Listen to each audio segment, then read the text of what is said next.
You know, it humbles me to have been a son of such a great giant. All that comes into my mind for me is humble beginnings. The days where we started very small and we found ourselves somewhere just because of that great man.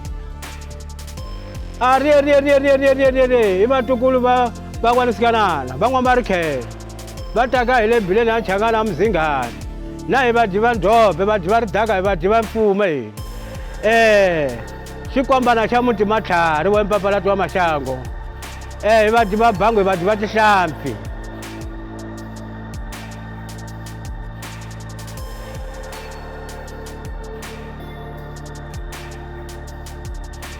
ibatukulu bagomela zabana batukulu bamagigwana ibatukulu bachidziva batukulu ba mfumo batukulu bakamzila na mawewe mena ntukulu wa mvime wanyabanyabana thabana ni varwa intombi yakathimbana in'wa mabomba ya vuhlalu ni vuseke wen'wa makula xisuti unava hansi vuvente milenge vupanda timongo inga n'wana vandlela na n'wadwayivi va taka hi le nthaveni a ri gubyeka ye muneni wa gwavana hi ntombi yakahlotile kokwame n'wapfuri wa ndlela i mihloti he n'wa rhaku rin'we seman i miphemerile ani ko vati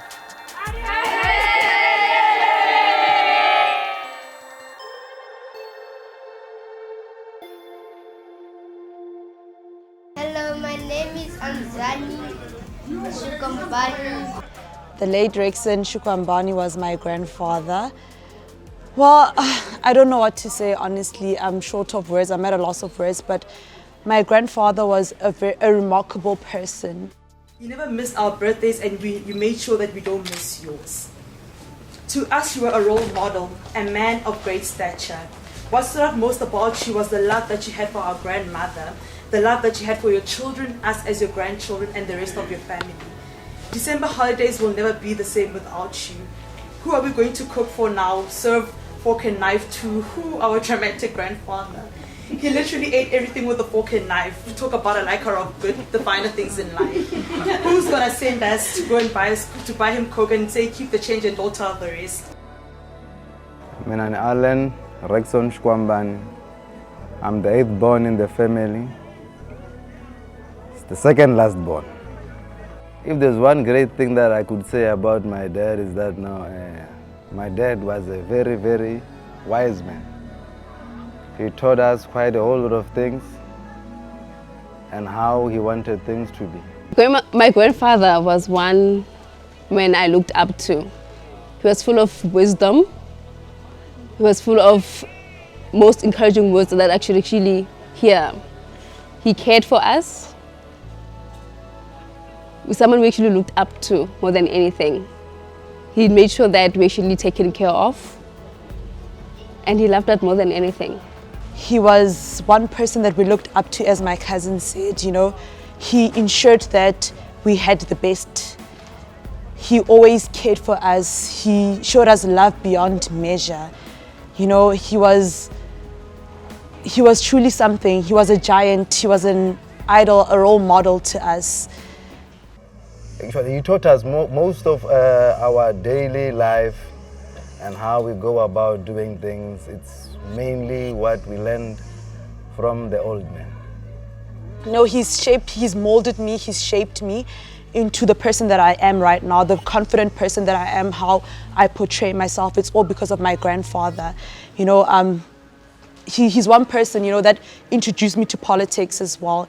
You know, I remember this one time we were sitting and he's like, you know, come sit here. Do you know who Kofi Annan is?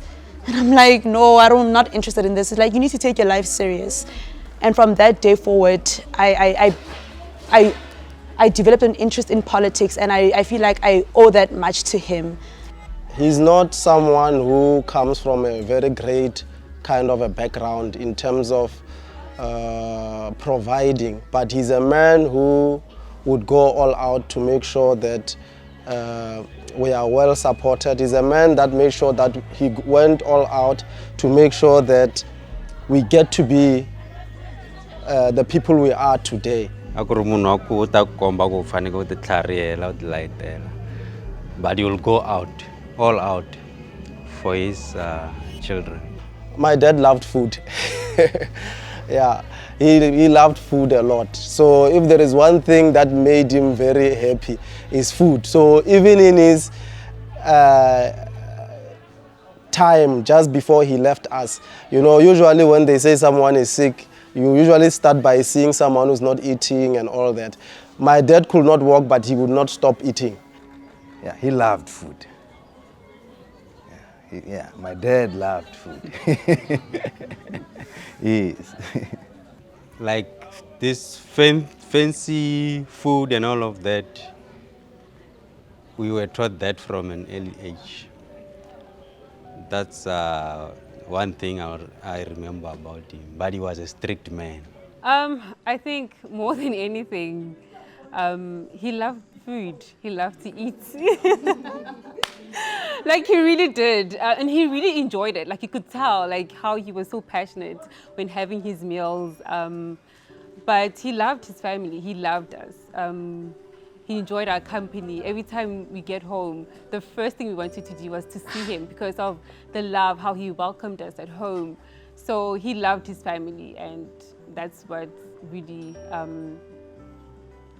really touched us as cousins. So if there is one thing that really made him happy, is he loved food, and he loved seeing us happy. When he realized that one of us is not fine, I think that is one thing that brought so much pain into his heart, and he will make sure that he goes through the process with you no matter what. I used to cook for my grandfather a lot, so I really enjoy, I feel like we bonded through me cooking for him and him, enjoying the food and whatever. And so it felt like every day I always wanted to step up my game, try better, try to experiment with more things, try to explore new flavors. So I feel like, in a sense, he wasn't challenging me, but I was challenging myself because I really wanted him to really like my food. And no matter what I made, he would always eat and always said it was amazing or it was really good. So I think he taught me that no matter what I do, I just have to ensure that I put my best. And I always try to improve there or develop there or create there, or just ensure that whatever I'm doing, I keep progressing through it throughout, every single time.